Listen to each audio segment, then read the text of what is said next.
form this loop just about as large as you can. Twist the loop to become a constrictor knot. Pause the video as needed. Splay the little loops with the top loop to the right. Tuck the end this way.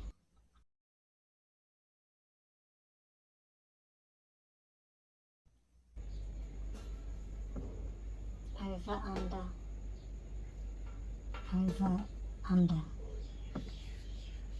Let the end find its grain and take the slack out of the constrictor knot and pull each end of the constrictor knot.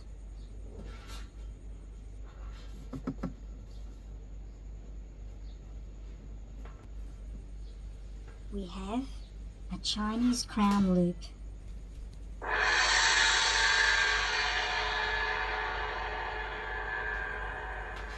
Untie the tail one tuck.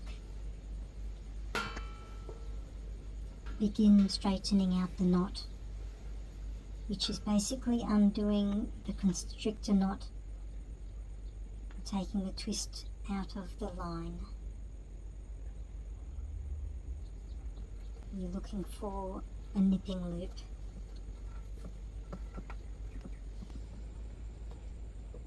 And we have reduced it to a bird's foot bowline.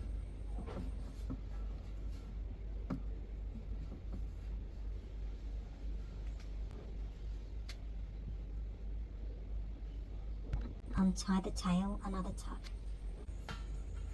In a previous video we've seen that the bird's foot bowline is based on a left hand bowline. So with reverse video we can review. The left hand bowline is underneath the bird's foot bowline, and the nipping loop has transformed from a constrictor knot,